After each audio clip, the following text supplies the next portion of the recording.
तो एपिसोड की स्टार्टिंग में दिखाया जाता है कि सू यांग ने उस लड़की को अपने फॉर्मेशन में कैद करके रख रखा होता है।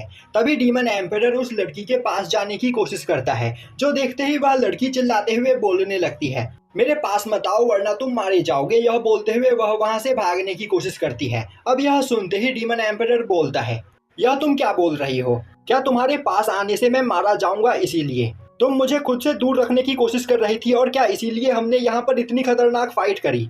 यह बोलते हुए वह जोर जोर से हंसने लगता है और अब वह काफी तेजी से उड़ते हुए आकर उस लड़की को टच करता है, जिससे वह लड़की और भी ज्यादा डर जाती है। और तभी वह देखती है कि डीमन एम्परर के हाथ में करप्शन वायरस का असर होना स्टार्ट हो चुका होता है, पर तभी वह सभी करप्शन वायरस डिस्ट्रॉय हो जाता है। अब डीमन एम्परर हंसते हुए बोलता है, मेरे बॉडी के ऊपर मेरे मास्टर ने एक बहुत ही ज्यादा पावरफुल स्पेल कास्ट किया है, जिस वजह से इन करप्शन वायरस का मेरे ऊपर कोई भी असर नहीं होगा, तो तुम्हें यहाँ पर ज्यादा परेशान होने की कोई जरूरत नहीं।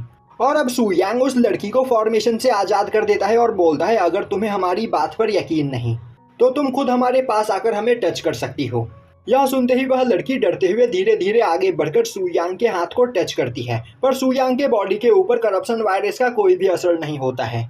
यह देखकर वह काफी ज्यादा खुश होती है, पर तभी अचानक वह वहां पर रोने लगती है और बोलती है, तुम दोनों बाकियों से बहुत ही ज्यादा अलग हो। वह सभी लोग मुझे छोड़कर चले गए, वह सभी लोग मारे गए, और तो और उसके साथ के बाकी बचे हुए लोग भी उसे इन सभी चीजों के लिए ब्लेम करते हुए उसे यहाँ पर अकेला छोड़कर चले गए। और कभी कभी वह सोचती है कि काश उसके पास इतनी खतरनाक पावर नहीं होती, तो वह यहाँ पर सभी लोगों के साथ एक हैप्पी लाइफ जी पाती, पर इस पावर की वजह से कोई भी उसके पास नहीं आ पाता है, और उसी की वजह से यह पूरा एरिया डिस्ट्रॉय हो गया और यहाँ पर रहने वाले सभी लोग मारे गए। वह सच में एक ईवल पर्सन है। अब यह सब देखकर डीमन एम्परर बोलने लगता है, मुझे तो लग रहा था कि इन सभी करप्शन वायरस को बनाने वाला कोई बहुत ही ज्यादा खतरनाक ईवल पर्सन होगा, पर यह तो एक बेचारी मासूम सी लड़की है जो अपनी पावर को कंट्रोल नहीं कर पाती है। तभी सू यांग बोलता है, तो मुझे बताओ आखिर तुम कब से इस जगह पर हो और कितने सालों से तुम यहाँ पर अकेली घूम रही हो? अब वह लड़की बोलती है, वह बहुत ही सालों से यहाँ पर अकेली रह रही है, इतने सालों से कि उसे कुछ भी ठीक से याद नहीं। उसके सभी चाहने वाले मारे गए और बचे हुए उसे छोड़कर चले गए, और उसके लिए एक पर्सन बहुत ही ज्यादा इम्पोर्टेंट हुआ करता था, पर उसने भी उसे यहाँ पर अकेला मरने के लिए छोड़ दिया और वह भी यहाँ से चला गया। तभी डीमन एम्परर बोलता है, तो मुझे बताओ आखिर वह पर्सन है कौन, उसका नाम क्या है?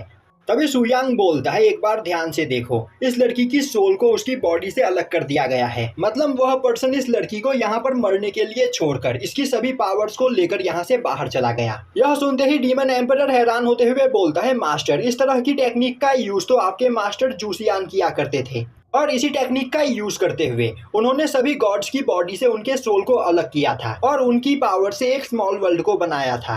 पर उन्होंने उन गॉड्स के साथ यह सब कुछ इसीलिए किया था क्योंकि वह सभी ईवल थे। पर यह लड़की मुझे ईवल नहीं लग रही है, तो आखिर इसके साथ मास्टर जूसियान ने यह क्यों किया?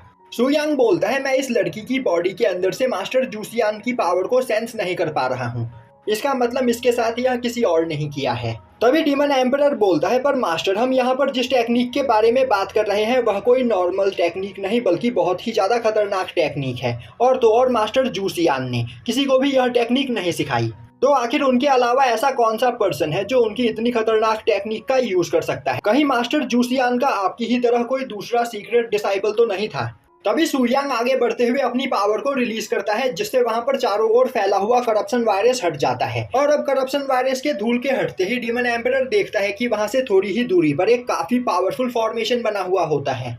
अब उसे देखते ही डीमन एम्परर बोलता है, यह तो एक टेलीपोर्टेशन फॉर्मेशन है, और मैं देख पा रहा हूँ कि इस टेलीपोर्टेशन फॉर्मेशन का यूज थर्ड मेरिडियन से सेकंड मेरिडियन में जाने के लिए किया जाता होगा। पर यह फॉर्मेशन मुझे यहाँ पर टूटा हुआ सा लग रहा है, और शायद से किसी ने यहाँ पर इसे रिपेयर करने की भी कोशिश की है।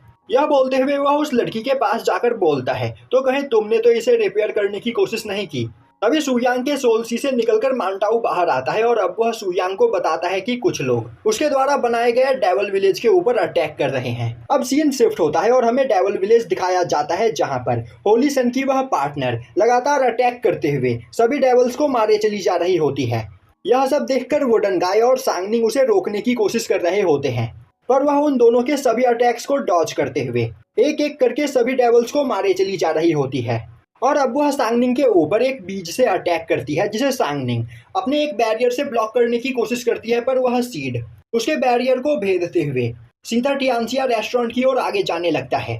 अब यह देखते ही सांगनिंग और वुडन गाय को लगता है कि वह लड़की टियानजिया रेस्टोरेंट की ओनर को मारने की कोशिश कर रही है, इसीलिए वह अपनी पूरी पावर का यूज करते हुए उसके चारों ओर एक बैरियर बना देते हैं, जिससे थोड़ी देर के लिए वह सीड वहां पर रुक जाता है। पर तभी वह सीड उन दोनों बैरियर को डिस्ट्रॉय करते हुए टियानजिया रेस्टोरेंट के ओनर के पीछे छिपे हुए एक डेवल को जाकर मार देता है। तभी वह लड़की हंसते हुए बोलती है, तुम तीनों को अभी परेशान होने की कोई जरूरत नहीं। जब तक यहाँ पर यह गेम चल रहा है तब तक मैं तुम तीनों को नहीं मारूंगी, और जब तक यहाँ पर मौजूद सभी डेवल्स नहीं मर जाते तब तक तुम सेफ हो। तभी टियानजिया रेस्टोरेंट की ओनर गुस्से में उसके ऊपर अटैक करने की कोशिश करती है, पर सांगनिंग और वुडन गाय उसे रोक देते हैं और बोलते हैं यह लड़की बहुत ही ज्यादा पावरफुल है और हम तीनों एक साथ मिलकर भी इसे फाइट में नहीं हरा सकते हैं, तो हमें यहाँ पर अपना अगला कदम सोच समझकर उठाना चाहिए। अभी वुडन गाय गुस्से में बोलता है, बस यहाँ पर अगर मांटाओ मेरे साथ होता तो मैं इस लड़की को फाइट में हरा देता, पर उसके बिना यहाँ पर मेरी पावर आधी हो गई है, जिस वजह से मैं इससे फाइट में नहीं जीत पा रहा हूँ। तभी उसके दिमाग में एक आइडिया आता है और अब वह सांगनिंग से बोलता है, क्या तुम मुझे यहाँ पर थोड़ा टाइम दे सकती हो? और अब वह अपने प्लान के बारे में टियानजिया रेस्टोरेंट की ओनर और सांगनिंग दोनों को बताता है। तभी वह लड़की बोलती है, आखिर तुम वहां पर क्या बातें कर रहे हो? क्या तुम मुझे मारने की प्लानिंग कर रहे हो? तभी टियानजिया रेस्टोरेंट की ओनर बोलती है, अब यहाँ पर तुम्हारा खेल खत्म होने वाला है क्योंकि तुम मरने वाली हो। यह बोलते हुए वह काफी तेजी से उसके ऊपर अटैक करने के लिए आगे बढ़ती है, पर वह लड़की उसके अटैक को काफी आसानी से ब्लॉक कर लेती है। तभी पीछे से सांगनिंग उसके ऊपर अटैक कर देती है, पर वह सांगनिंग के अटैक को डॉज करते हुए उसे घायल कर देती है। उसी वक्त वुडन गाय अपने वाइन से उसके ऊपर अटैक करने की कोशिश करता है, पर वह लड़की उसके भी अटैक को डॉज करते हुए बोलती है, तुम्हें क्या लग रहा है तुम अपनी इस मामूली सी टेक्निक से मुझे यहाँ पर रोक सकते हो? और अब वह उसके ऊपर अटैक करने के लिए आगे बढ़ने लगती है। वहीं पर वुडन गाय बोल रहा होता है, बस मुझे थोड़ा और टाइम चाहिए। और अब वह लड़की वुडन गाय के पास पहुंचकर उसके ऊपर अटैक करने ही वाली होती है कि तभी सांगनिंग काफी तेजी से अटैक करते हुए उसे वुडन गाय से दूर कर देती है। अब वह लड़की सांगनिंग के ऊपर अटैक करते हुए उसे काफी ज्यादा घायल कर देती है, और इसके बावजूद सांगनिंग अपने 3 क्लोन बनाते हुए उस लड़की के साथ वहां पर फाइट करने लगती है, पर वह लड़की सांगनिंग के तीनों क्लोन्स को डिस्ट्रॉय कर देती है, और अब उस जगह पर सांगनिंग की हालत खराब हो चुकी होती है। और अब वह लड़की सांगनिंग की ओर आगे बढ़ते हुए बोलने लगती है, यहाँ पर सभी डेवल्स मारे जा चुके हैं और अब बस तुम ही तीनों जिंदा बचे हुए हो, तो मुझे बताओ पहले मैं तुम तीनों में से किसे मारूं? तभी टियानजिया रेस्टोरेंट की ओनर बीच में आते हुए बोलती है, आखिर तुम्हें इतनी जल्दी किस बात की है?